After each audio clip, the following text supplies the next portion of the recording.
Amigos, y la directora de Ética Pública, doña Milagros Ortiz Bosch, complacida con que los resultados de la auditoría no hayan detectado faltas graves. Amigos, y los afiliados a SENASA recibirán descuento en diferentes rengones comerciales. Y la Cámara de Cuentas, entre faltas graves y faltas a media. Esto es Consulta Participativa, tu espacio, tu voz. Saben ustedes que transmitimos a través de Carevisión, canales 26 de Claro, Altiz y 22 de Aster. Estamos, amigos, en todas las redes sociales. Estamos en nuestro canal de YouTube, Consulta Participativa, al que le pedimos que vayan a YouTube, activen la campanita de notificaciones y se suscriban a nuestro canal para que reciban todo el contenido de nuestras consultas de manera directa.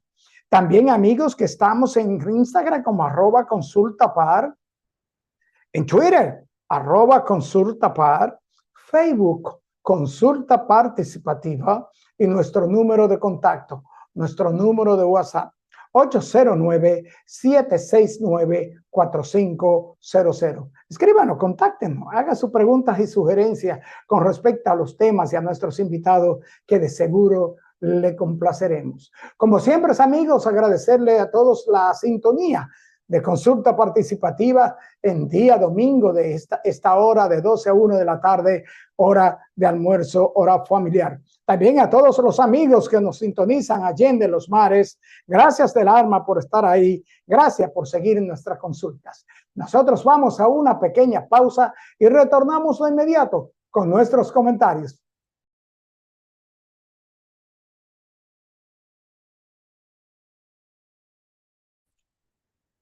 Amigos, y la directora de Ética e Integridad Gubernamental, la doctora Milagros Ortiz Bosch, se mostró complacida con los resultados de las auditorías realizadas por la Contraloría General de la República a varias instituciones del Estado.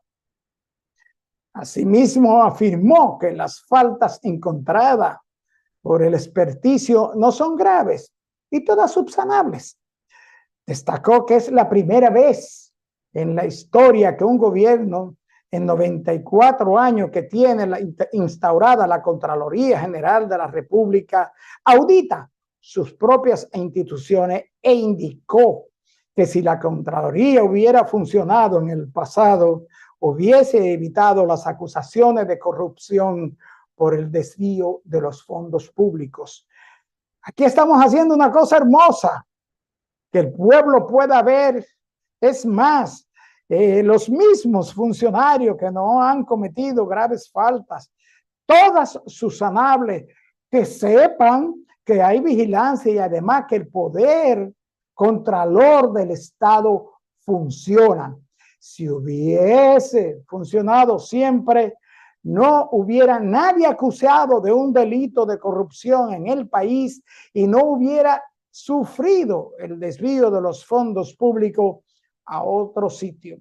En este gobierno, el cumplimiento de las normas es fundamental, subrayó la doctora Ortiz Bosch a su llegada el miércoles pasado al Congreso Nacional, y explicó que los resultados de la auditoría se devuelven a la institución y las instituciones comienzan a subsanar y aplicar los correctivos del lugar.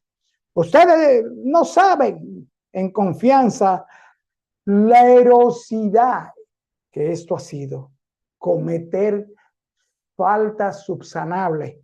No sé, amigos, no sabemos, no tenemos mucho conocimiento, ayúdennos. Y cometer faltas satisface a un funcionario público y contratar a un individuo para que preste un servicio en una institución pública, pagarle el servicio y no prestarlo y nadie reclamarle la devolución de ese fondo público, es una falta que satisface. Y las faltas señaladas con dispendio de combustible, nombramientos, salarios, son faltas suaves, subsanables. Pensábamos que la autoridad encargada de vigilar y de que se cumplan las leyes, resoluciones y decretos en el país, reglamentos, no puede sentirse satisfecha con faltas leves y graves. Ejemplo, usted le da una pecosada a un niño, a una mujer, a un envejeciente, no es una falta grave. Grave si lo mata. Entonces yo debo sentirme bien, satisfecho con que detectó la autoridad que cometí una falta y la autoridad prácticamente me absuelve diciendo que por suerte no fue una falta grave. No sabemos, amigos, no tenemos mucho conocimiento sobre estas posiciones políticas del momento. Por otro lado, amigo, cámaras te cuentan. Ahí vimos un excelente trabajo del amigo Víctor Gómez Casanova, donde él señala cuáles son las faltas punibles, las faltas cometidas, que pueden ser faltas graves, cometidas por los miembros de este organismo del Estado, la Cámara de Cuentas. Pero el presidente de la Cámara de Diputados señala, Alfredo Pacheco, que sí hay faltas graves y que sí merecen los miembros y deben ser sometidos a un juicio político. ¿Por qué? En un informe de más de 13,000 páginas que señalan una cantidad de faltas cometidas por los miembros de la Cámara de Cuentas y no hay nada que tomar en cuentas. No sabemos. Esperemos que esto se aclare porque estamos bastante confundidos. En lo que no estamos confundidos es en invitarle a que nos acompañen a nuestra consulta central, donde estaremos hablando con la doctora Alexandra Castillo, médico internista geriatra, sobre la salud, cuidado y penalidades de nuestros adultos mayores. Volvemos en breve con nuestra consulta central.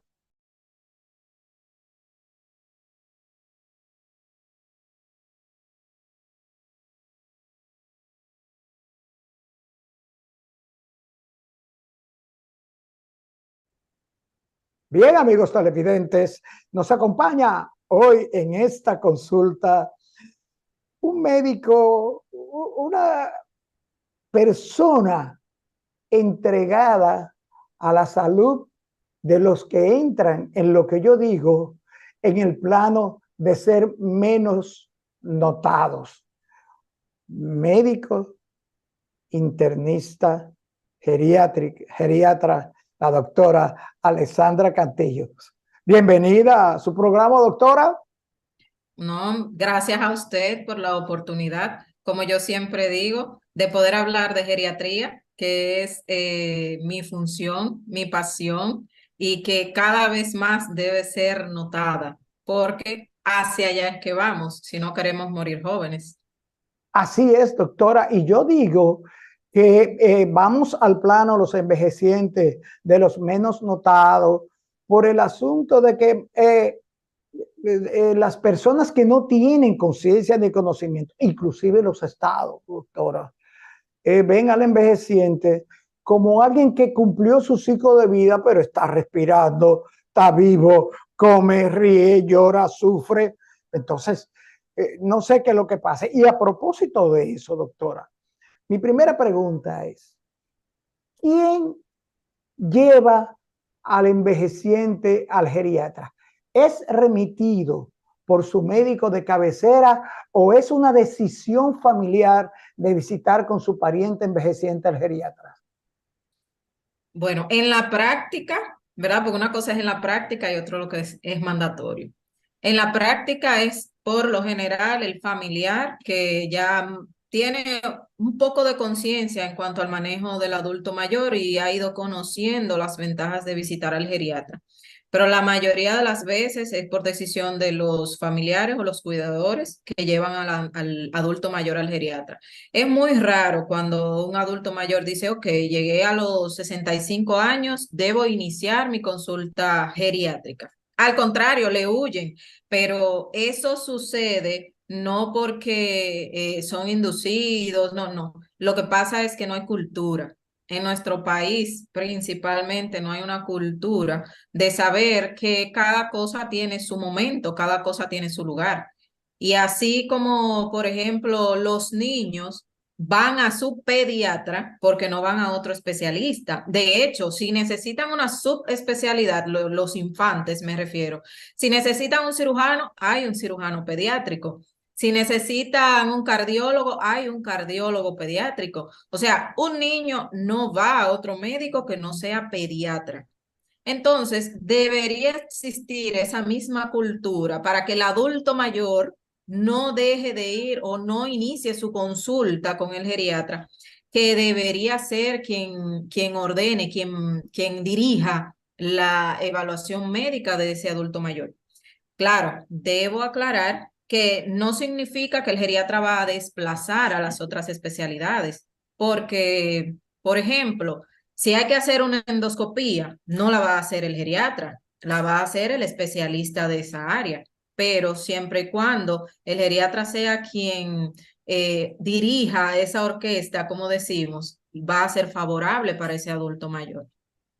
Y cuando el médico de cabecera remite o recomienda al paciente o al familiar del envejeciente que debe ver el geriatra.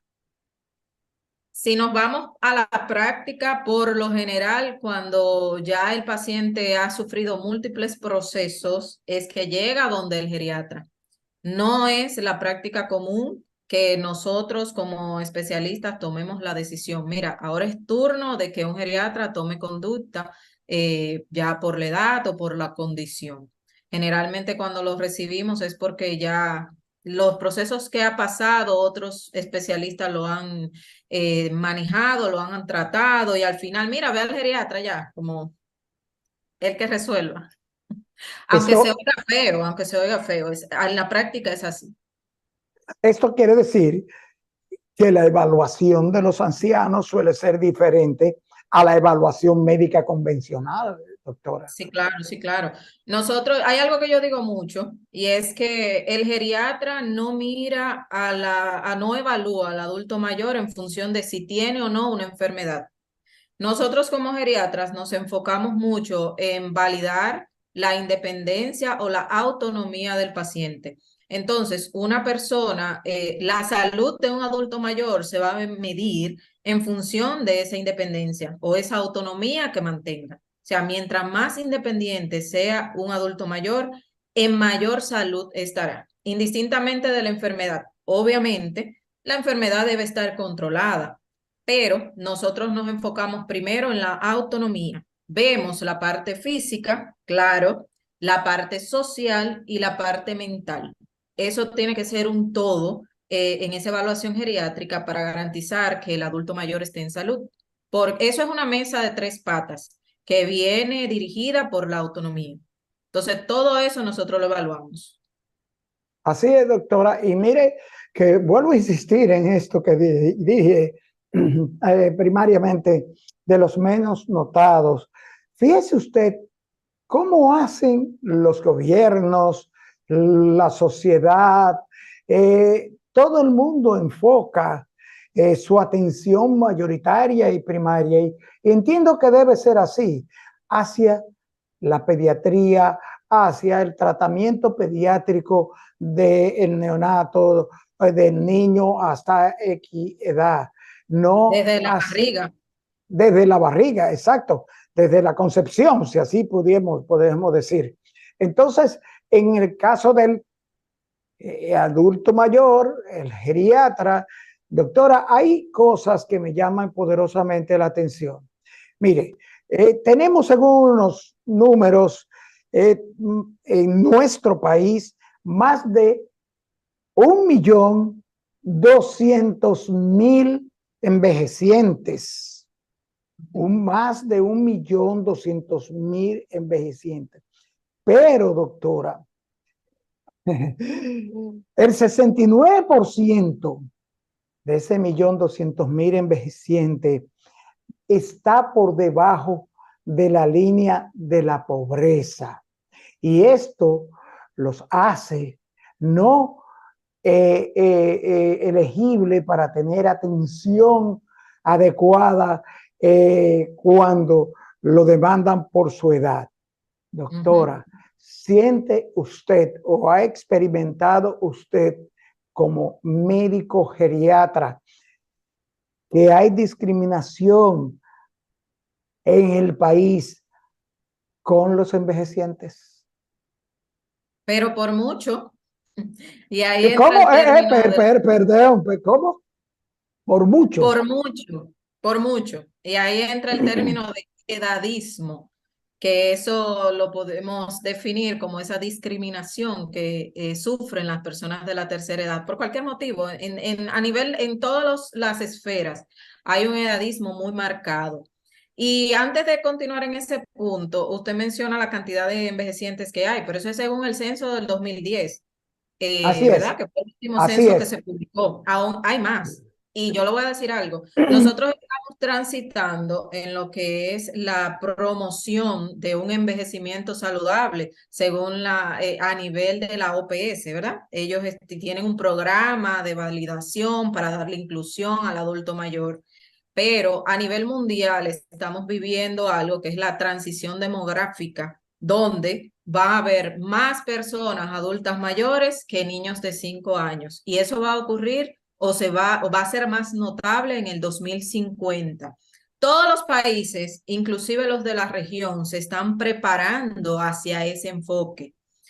Nosotros, o sea, República Dominicana, todavía tiene un bono que se llama así, bono transicional de 5 años, donde todavía no está marcada la vejez. Mire que usted se sorprende de que hay más de 1 millón de ancianos, pero todavía tenemos 5 años donde hay un bono demográfico que no va a ser muy marcado eso que a nivel mundial se está viviendo. Si nosotros vemos los países europeos, los países asiáticos, hay muchísimo más ancianos que niños. Entonces, nosotros también estamos incluidos en ese cambio demográfico, aunque vayamos un poquito más lento. Entonces, eso preocupa. ¿Por qué? Porque aunque tenemos un chance, por así decirlo, que lo han graduado en 5 años, eso nos daría la oportunidad de adaptar nuestras políticas públicas para que ese advenimiento, ¿verdad? Eso que se va a provocar, que haya más ancianos, podamos estar preparados.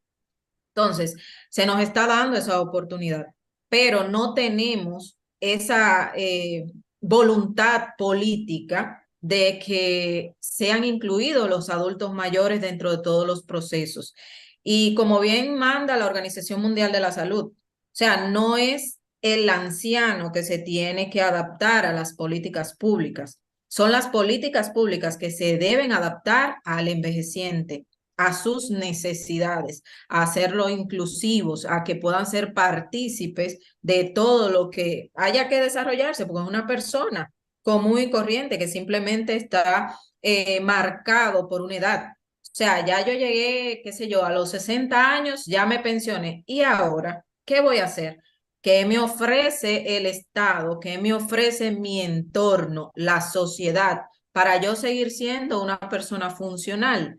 Como le decía anteriormente, si vamos a medir la salud según la independencia o la autonomía que tenga ese adulto mayor, ¿qué opciones le ofrecemos a esos adultos mayores para que puedan ser independientes? Entonces, ahí es donde radica el problema principal, que le estamos ofreciendo actualmente a esa población. Y cuando seamos más, ¿qué le vamos a ofrecer? Eso que usted señala, doctora, es muy cierto. Inclusive, la ley que creó el Consejo Nacional para el Envejeciente, el CONAPE, en uno de sus articulados, menciona los derechos fundamentales y dice y ratifica y reivindica los derechos del envejeciente, dándole vigencia que para crear las condiciones para promover y garantizar la protección social integral e inclusión social del envejeciente, doctor, y eso está Muy bonito. sucediendo. Muy bonita, la ley, miren, muy bonita. 352-98, o sea, nosotros desde el 98 tenemos una ley muy bonita, pero bonita en papeles, porque no se ejecuta. La misma ley dice que el adulto mayor, en uno de sus artículos dice que el adulto mayor tiene derecho a una consulta con su médico especialista, con el geriatra, pero solamente está en papeles. ¿Por qué? Porque nuestro sistema de salud no contempla a la especialidad de geriatría. No hay geriatras nombrados como tal. Los hospitales públicos, porque una cosa es en hospitales públicos, otra es en clínicas, porque en una clínica ya el médico que accede a la clínica, ya el paciente que tenga dinero o tenga su seguro va a tener acceso a ese médico. Pero la gran parte de imagínese usted que los ancianos se quedan sin seguro cuando llegan a la tercera edad. Entonces, nuestra salud pública no tiene contemplado al especialista de los envejecientes dentro de sus acápites. No, no hay plaza de geriatría, según nos dicen, porque no sabemos quién las crea, pero tampoco las hacen. Entonces, si ese adulto mayor no tiene acceso a su especialista, ¿cómo vamos a promover que ese adulto mayor sea socialmente incluido dentro de la sociedad? Entonces, la ley lo dice muy bonito. Tienen derecho a una consulta geriátrica, pero ¿cómo van a tener eso cumplimentado si no hay en el Sistema Nacional de Salud geriatras? Nosotros encontramos a algunos especialistas en geriatría nombrados como médicos generales, que no es lo mismo, porque una consulta geriátrica puede tomar hasta 1 hora y cuidado, sin más, pero en un hospital, ¿cuántos minutos dura una consulta cuando tú tienes en una mañana que ver 25 o 30 pacientes?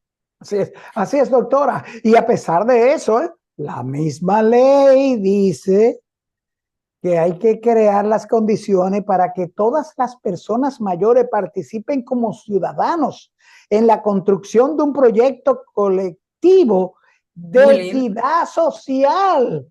Oiga, Ajá, doctora, de equidad social. ajá, muy Y el bonito. CONAPE, pero y el CONAPE proporciona, trabaja, gestiona el cumplimiento de esa ley. Pasa con CONAPE que él se enfoca más desde el punto de vista social.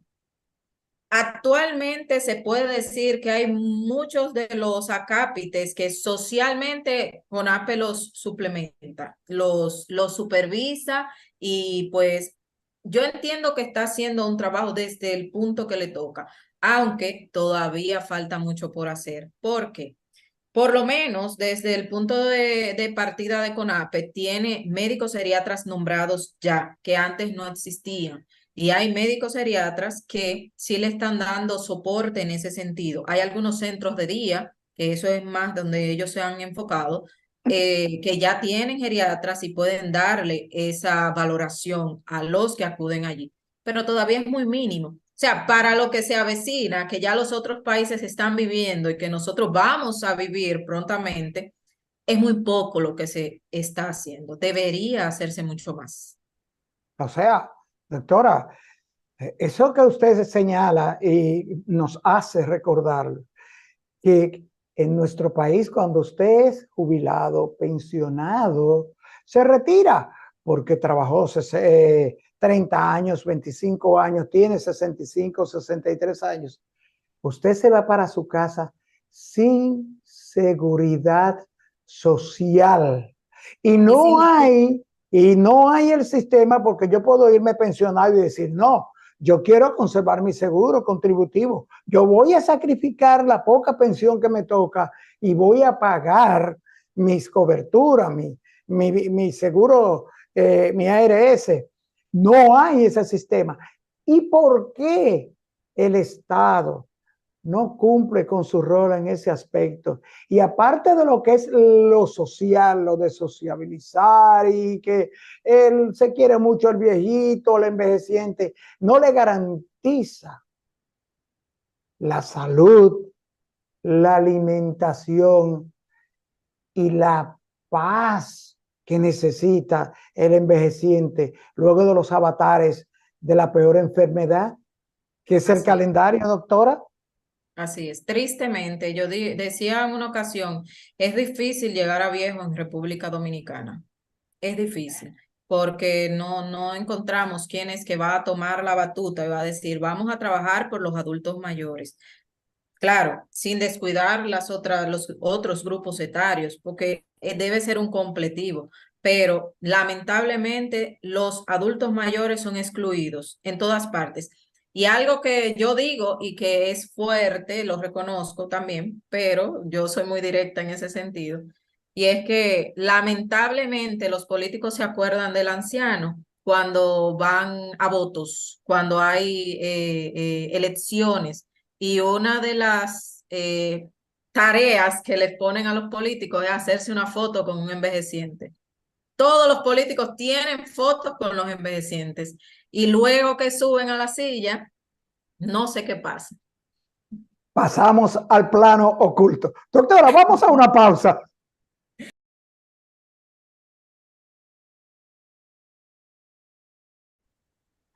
Doctora, al comentarle a los amigos de Consulta Participativa que usted estaría con nosotros, primero descubrimos que su fan club es inmenso. Esa doctora yo la quiero mucho, dijo uno de los amigos de Consulta Participativa. Doctora, hay una preocupación, y lo descubrimos al mencionar que usted estaría con nosotros, donde varios amigos, 4 por lo menos, dijeron que podíamos y queríamos dar su nombre, están viviendo esta situación. Adultos mayores, 70, 75, 80, hasta 91 años, medicados con medicamentos para diabéticos sin ser diabéticos. Eso es un problema realmente. Por un lado, hay que tomar en cuenta, si es un paciente no diabético, sería muy extraño que después de los 80 años debute con diabetes. Eso sería un poco extraño. Repítamele eso a Tita. Escucha. Si es una persona no diabética, sería muy extraño que debute, o sea, que de nuevo presente diabetes, que con 80 años, de que, ay, que ahora salió siendo diabético, como dice la gente, sería muy extraño. Lo ideal sería descartar causas que provoquen esa alteración en el azúcar, o más bien valorar a qué nivel, cuánto tiene de glucosa, de hemoglobina glucosilada para entonces ahí tomar la decisión de si es diabético o no. Ahora bien, si es un paciente diabético ya diagnosticado de años, nosotros tenemos que tomar en cuenta que no se necesita un control metabólico estricto. O sea, una persona diabética de años no es normal o no sería lo esperable que tenga 100 de glucosa. ¿Sabe? Entonces, el geriatra no busca que ese adulto mayor diabético tenga un control metabólico estricto, sino que hay ciertos rangos que son aceptables. Por ejemplo, una hemoglobina glucosilada, que en una persona el valor normal es hasta 6.0, en un diabético adulto mayor se puede aceptar en 7.5 y en 8, dependiendo de algunos casos. Entonces, hay que tomar y dejar dependiendo de la edad de la persona, de qué tiempo tenga sufriendo de su patología y su funcionalidad. Sí, pero a una persona no diabética yo les recomendaría que pase a hacerse una evaluación geriátrica integral para entonces saber si sí o si no. Bien, doctora, lo digo porque coincidencialmente los 4 casos que nos presentaron los amigos, ninguno ha dado en estudios previos a la prescripción de metformina, en este caso, en los 4 casos, ninguno dio, el que más alto dio en una curva de glicemia fue que tenía la 119, pero al levantarse en ayuna, su azúcar siempre está 100, 95, 105 y ha sido medicada. En el caso de esta señora de 91 años, tampoco. Su azúcar siempre amanece en 90, pero la medicaron con metformina. Entonces, hay que ver, Hay que ver. doctora, hay que ver porque realmente, esto digo yo, ¿será una moda o será que la metformina tiene algunas condiciones que favorecen a la salud del adulto mayor? Sí, ¿no? Y eso es muy delicado porque hay algo que le tememos mucho y es al síndrome de caídas, que son muchas veces secundario a medicamentos. Entonces, sí es, eso hay que valorarlo, porque una caída en un adulto mayor es peor que tener un poco el azúcar alta. O sea, eso tiene sentido, doctora. Una Sí, caída, es que con los adultos mayores casi todo tiene un efecto dominó, porque si un adulto mayor se cae, se puede fracturar.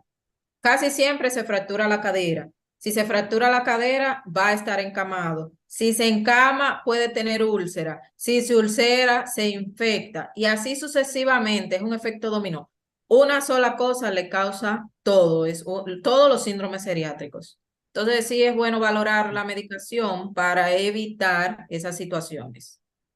así es, doctora. Y mire que usted menciona en esta oportunidad con respecto al tema de la metformina y los valores glucémicos en los adultos mayores.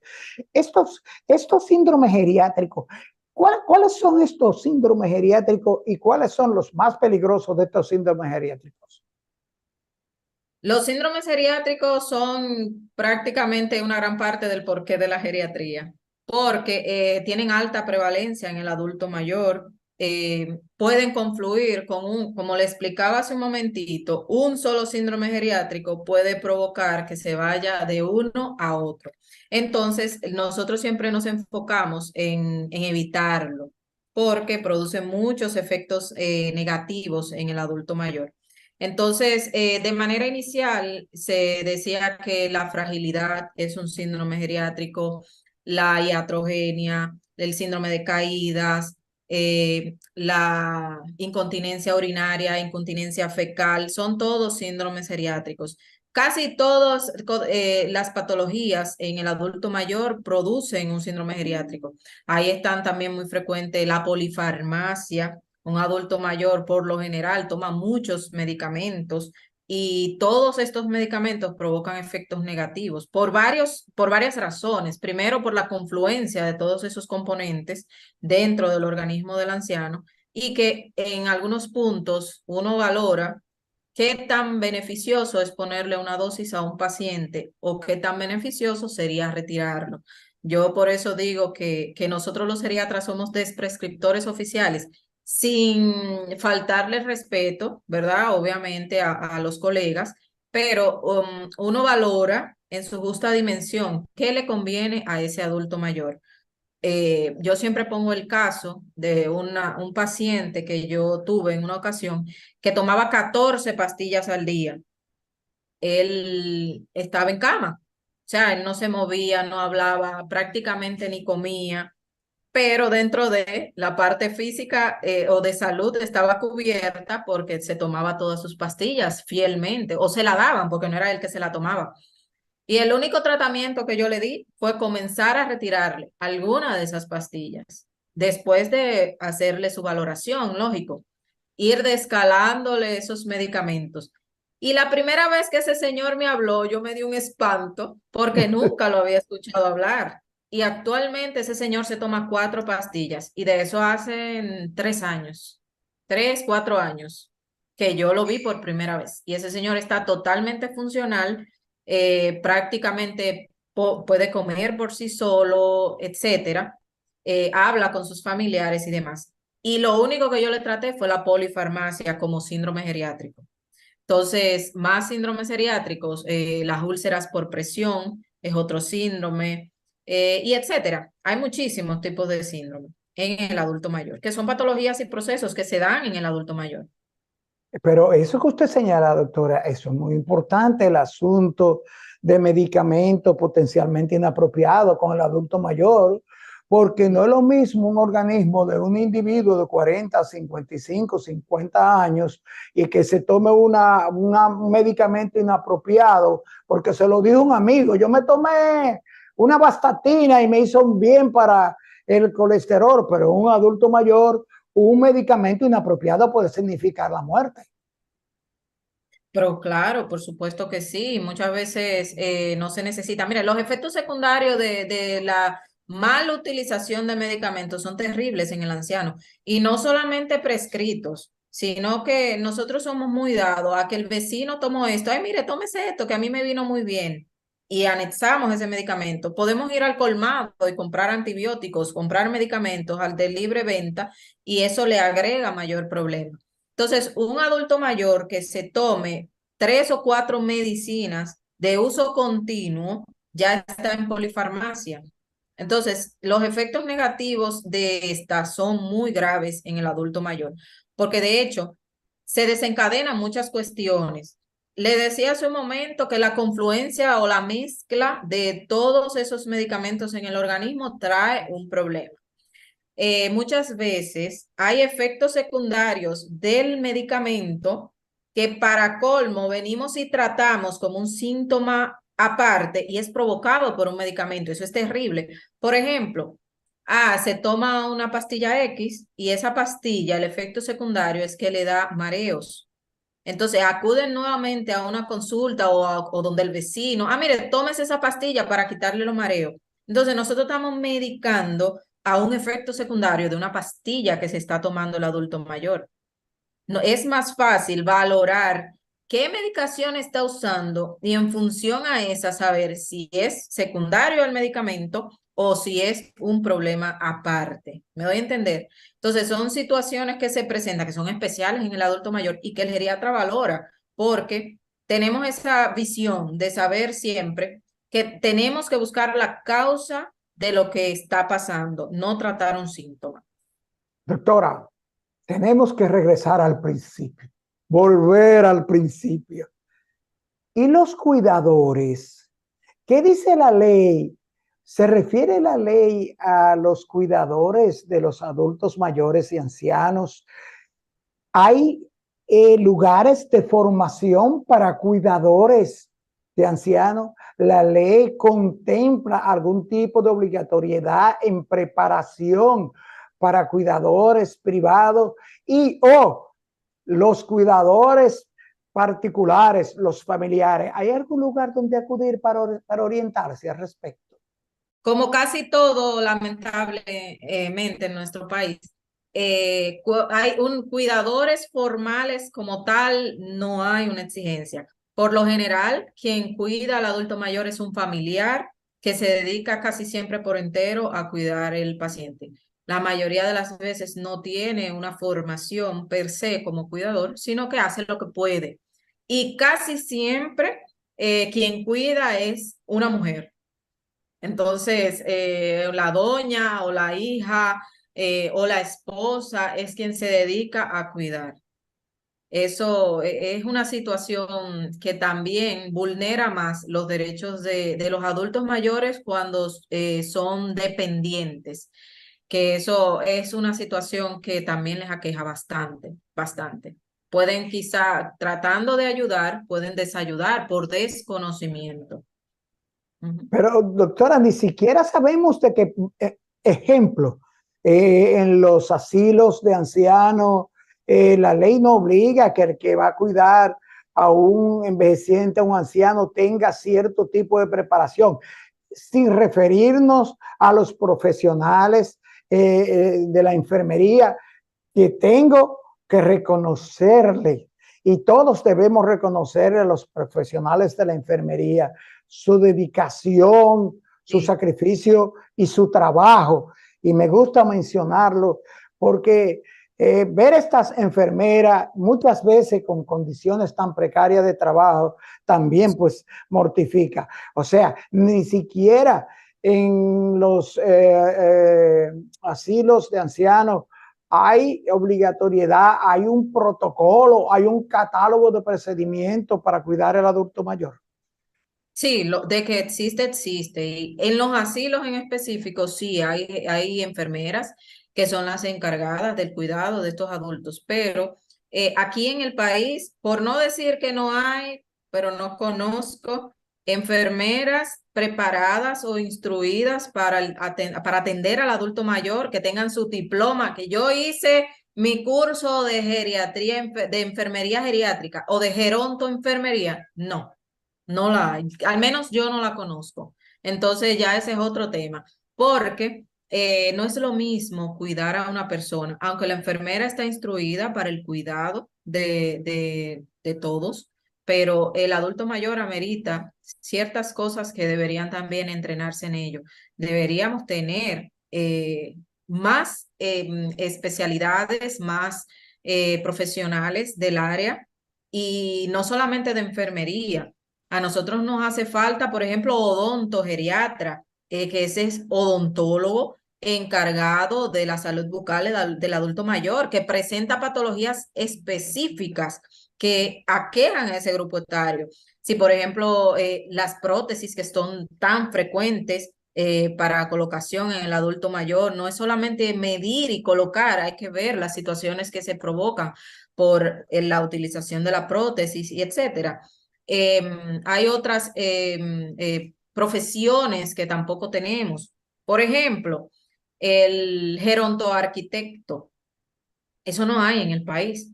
Y son aquellos arquitectos que se especializan en colocar los espacios acorde a la disfunción motora o mental de ese adulto mayor. Entonces va a adecuar esos espacios. ¿Para qué?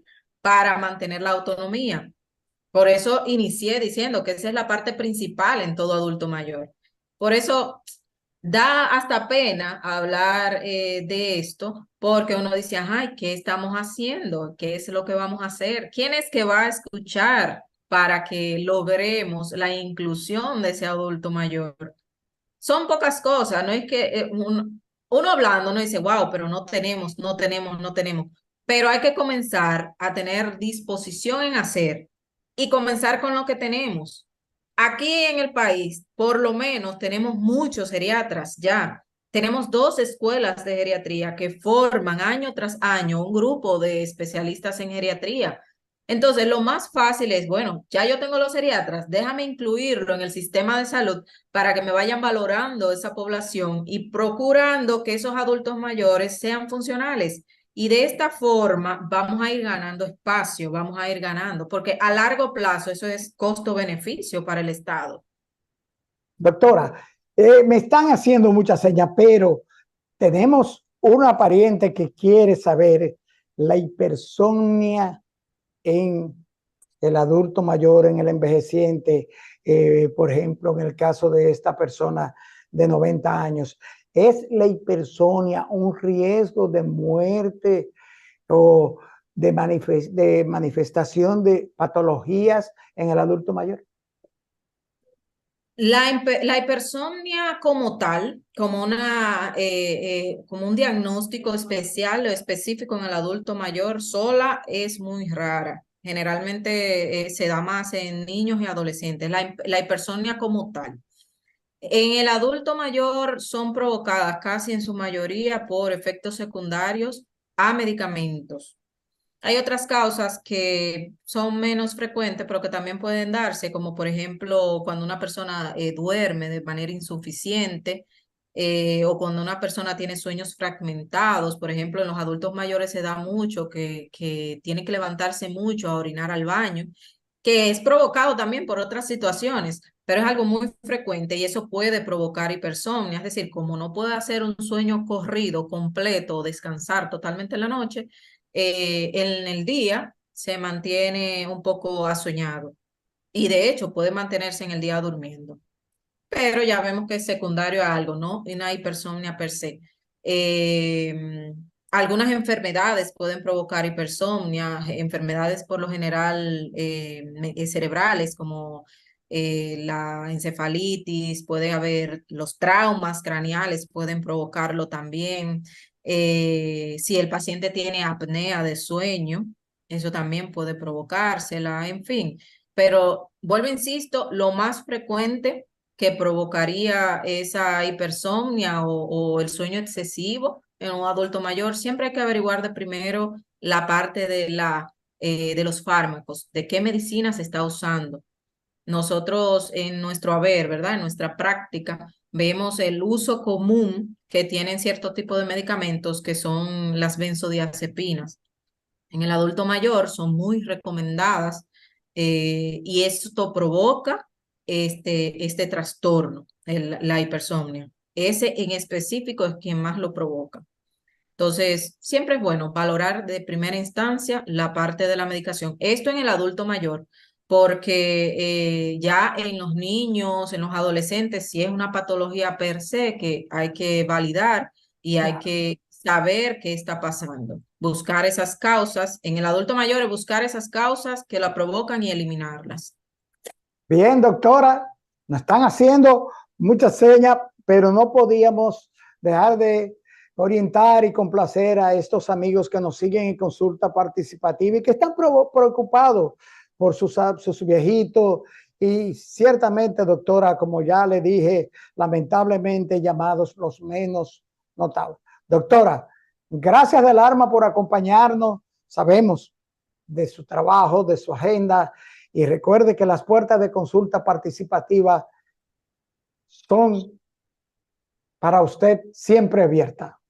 No, muchas gracias y de verdad, siempre a la orden, aunque a veces tarde en responder, pero sí, siempre a la orden y vamos a seguir luchando, que en algún momento vamos a ser escuchados. Esa es la fe, la esperanza de que así será.